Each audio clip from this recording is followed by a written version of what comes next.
can I assume that you both had Fields and Lawrence 1 and 2 on your ballot in some? Yeah.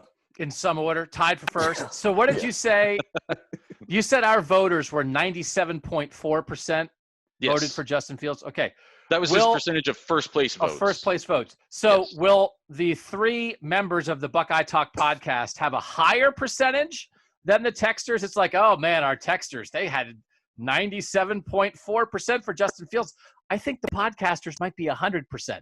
So yes, they're the top 2. I have Justin Fields 1 and Trevor Lawrence 2.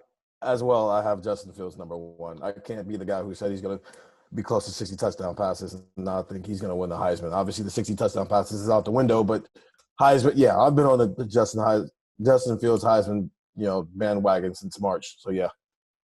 And it was a very, very, very close. I went back and forth on this, and I ended up picking Justin Fields too. And 100%, you bunch of homers.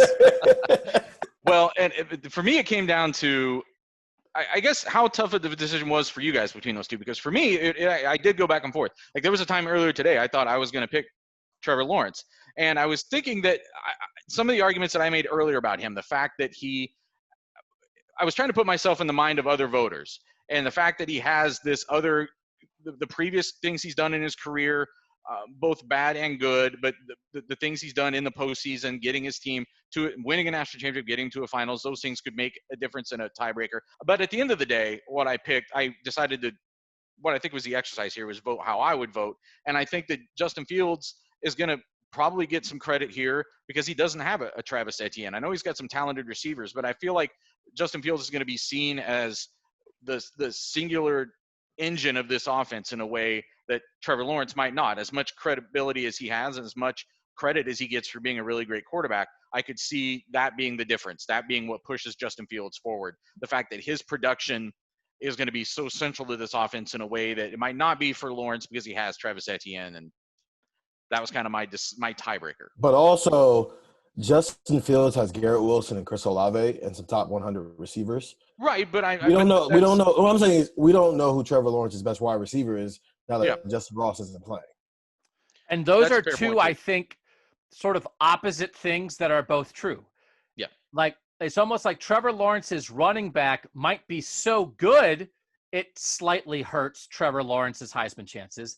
And the fact that his best receiver is out for the year might slightly hurt Trevor Lawrence's Heisman chances, while Justin Fields doesn't have a running back who's going to take away, who's the most important guy of the offense. And he does have Chris Olave and Garrett Wilson and Julian Fleming and some different guys. So, and then to me, I had 3 reasons. Those were 2 of them. And the third one, now, if we want to pull up the highlights of Trevor Lawrence running through the heart of the Ohio State defense and killing them with his legs in the semifinal last year, we can do that. I think in general, when they're both healthy, Justin Fields is a more dynamic run threat. And so again, in a tiebreaker where they can both sling it, they're both accurate, they're both leaders, they're both tough, maybe I think Justin's a little bit better in that part of the game. And if we're splitting hairs, those are 3 hairs that I would split. ATN, no Ross, and the run game, and you lean Justin. I would throw one other factor in there, and it's a little bit more cerebral or whatever, but I feel like Justin Fields still has more ceiling to reach for at this point of his career maybe than Lawrence does. And I think that could end up, and we've talked about this before, like what he did as a sophomore for Ohio State, if he can take a jump over that, what kind of season that means, because he was really great as a sophomore. He was a Heisman finalist, 41 touchdowns, 3 interceptions, had just this great mix of being explosive and really efficient.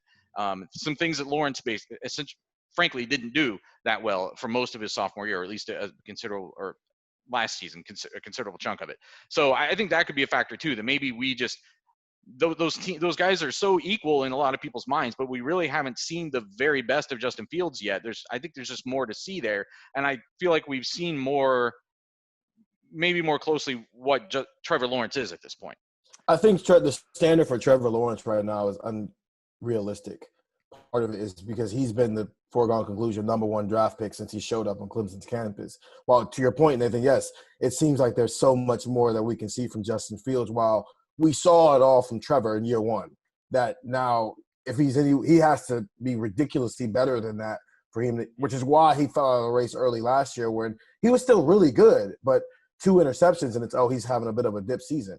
But he threw 36 touchdowns and over 3,500 passing yards last year. So it wasn't like he was terrible. It's just, I don't know if Justin Fields is the standard for Justin Fields is quite as high on a national level as it is for Trevor Lawrence because he's already been the foregone number one pick in the draft while Justin's kind of been chasing that since high school.